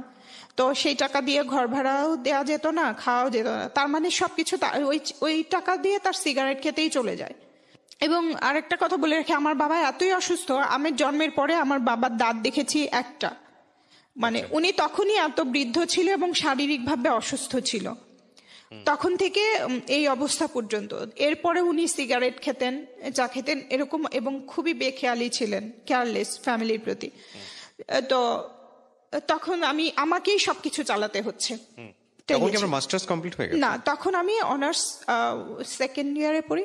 সেকেন্ড ইয়ারে পড়ি। আচ্ছা, আমি আপনার গল্পটা যতটুকু শুনলাম একেবারে শুরু থেকে শেষ পর্যন্ত, এটা আমি খুব ভালো করে বুঝতে পারছি যে আপনাকে যদি আমি লাইন বাই লাইন বলতে দিতাম তাহলে গল্প কিছু কিছু জায়গায় মানুষের কাছে খুব অবিশ্বাস্য মনে হতো। কিছু কিছু জায়গায় গল্পটা মনে হতো যে আপনি কারোর সাথে শত্রুতামি করে বলতে এসছেন। কিছু কিছু জায়গায় মনে হতো যে এটা একটা ভয়ঙ্কর রকমের আনরিয়েলিস্টিক একটা গল্প।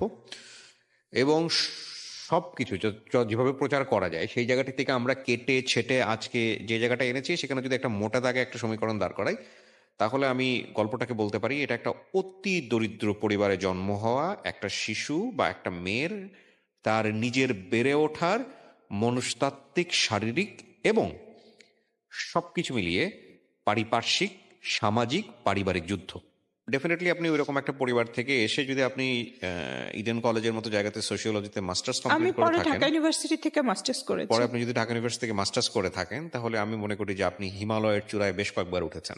এটা হচ্ছে আমার জায়গা থেকে এবং বলা। এটাই আমার মা এবং বোন, মা বোন আর ভাই এখন সহ্য করতে পারছে না। আমার মা দ্যাটস ফাইন, ওটা ফ্যামিলি ডিলেমাতে না যাই আমরা। অনেক কিছু আছে যেগুলো হয়তো আপনার বললে এটা ফ্যামিলিগতভাবে এরা যত কিছু হোক এটা না কেন কেন আপনার বলছি ব্লাড। স্যার, আমি এখানে একটু বলতে চাই, যখন আমি আমার এই গভর্নমেন্ট কোয়ার্টারটা পাই, এর মধ্যে কিন্তু আমার বোনের চাকরি হয়ে গেছে এখানে। আমি আপনাকে একটা কথা বলি, আমি আপনার গল্পে যদি কোনো মেসেজ বের করতে চাই, আপনি যেটা বলছিলাম, আমি তো ইন্টারাপ্ট করছি কারণ আমি জানি আপনার গল্প যদি আমি বলতে দিতে চাই আপনার ঘন্টার পর ঘন্টা চলে যাবে, বলা শেষ হবে না। আর এর দিন শেষে আসলে গল্প একটা জগা খিচুড়ি জায়গায় চলে যাবে, কারণ আপনি যেভাবে রিয়েল লাইফটাকে এইভাবে আনতে চাচ্ছেন, সেখানে আমি যদি বলি যে একটা ব্রডার মেসেজটা কি, সেই মেসেজের জায়গাটা হারায় যাবে। আমি বরং এই জায়গাটাই বড় করে দেখতে চাই যে আপনি খুবই জঘন্য, আপনার কথা যদি সত্যি হয়ে থাকে, আপনি খুবই জঘন্য একটা পরিবারে বা পরিবেশের মধ্যে বড় হয়েছেন, যেটা আপনার কথা যদি সত্য হয়ে থাকে, যেটা প্রুফ করার কোনো সুযোগ নাই, যেটা আপনি বারবারই বলছিলেন যে মা আপনার সাথে প্রপার জাস্টিস করেনি, বাবা আপনার সাথে প্রপার জাস্টিস করেনি। কিন্তু হয় কি, আমাদের মিডিয়াতে আমরা বাবা মাকে যেভাবে ফোকাস করি বা যেভাবে দেখে অভ্যস্ত নাটক, সিনেমা বা সমস্ত জায়গাতে, সেখানে এইসব রিয়েলিস্টিক কথা মানুষ খুব একটা সহজে নিতে পারবে না। কিন্তু নিজে যদি নিজের জায়গা থেকে চিন্তা করে দেখে বা অন্য জায়গা থেকে যদি চিন্তা করে যে আসলে এগুলো মানুষের জীবনে হয় কিনা, তখন কিন্তু খুব সহজেই উত্তরটা পেয়ে যাবে যে হ্যাঁ, দ্যাট ইজ অ্যাবসলিউটলি ট্রু।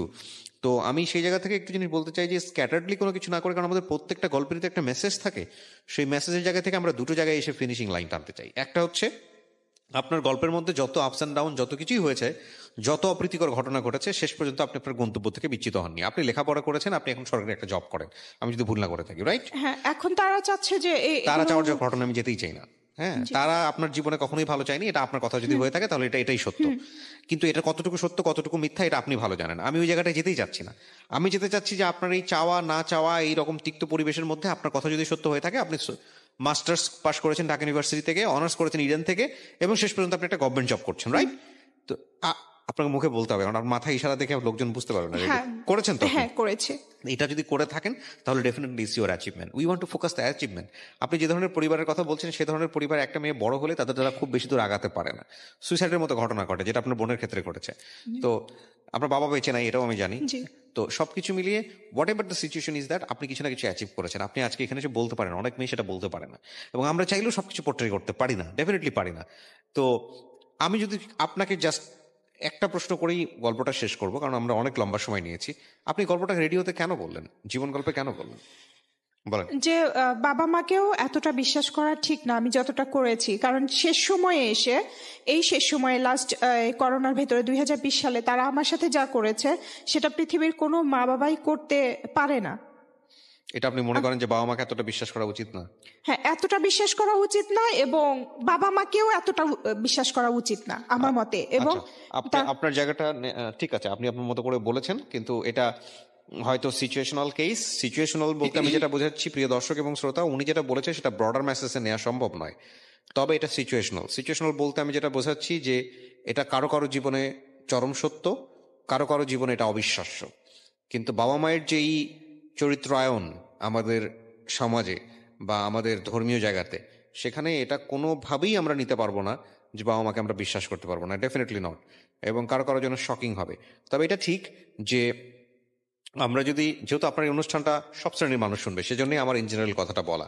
হ্যাঁ, কিন্তু আপনার অভিজ্ঞতা থেকে আপনি হয়তো আপনার বাবা মাকে যেভাবে চিন্তা করেছেন সেটাই আপনি বলেছেন, কিন্তু পৃথিবীতে অসংখ্য সন্তান আছে যারা আপনার বাবা মার কথা বলবো না। হ্যাঁ, এক্স্যাক্টলি, আমি সেটাই বলছিলাম যে পৃথিবীতে অসংখ্য সন্তান আছে যারা এই কথা শুনলে শক্ট হবে। না, আমি সব বাবা মার কথা বলি না, যে কিছু বাবা মা আছে যাদেরকে আসলে বিশ্বাস করা উচিত না, এবং তারা সবসময় আমার সাথে আমার বিশ্বাস। কিছু বাবা মার এক্সপিরিয়েন্স তো আপনার লাইফে নাই, আপনার লাইফে আপনার বাবা মার এক্সপিরিয়েন্সে আছে। তো সেই জায়গাটা থেকে শুধু একটা কথাই বলার আছে, সেটা হলো যে আমি যদি বড় করে কোনো কিছু দেখতে চাই, আপনি বলতেছেন এইটা, আপনার বাবা মাকে যদি পাশে বসানোর সুযোগ থাকতো, তারাও 1000টা কমপ্লেন আপনার বিরুদ্ধে দাঁড় করাতো তাদের মতো করে।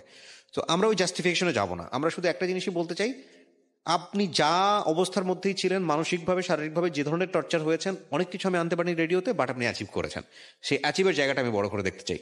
সো আজকে যদি স্মৃতির এই জিনিসটাকে একটু বড় করে দেখতে হয় আমাদেরকে, তাহলে আমরা বলবো যে তোমরা এই জিনিসটাকেই, বা যারা শিশু অবস্থায় আছো, পড়াশোনা করছো, তারা এই জিনিসটাকে বড় করে দেখো যে জীবনে একটা জায়গায় পৌঁছাতে হলে, মানে তুমি যদি তোমার ভয়েস রেইজ করতে চাও, তুমি যদি কথা বলতে চাও, তোমার ভয়েস যদি 1000 মানুষের কানে পৌঁছাতে চাও, তাহলে তোমাকে একটা জায়গায় যেতে হবে, একটা জায়গায় পৌঁছাতে হবে।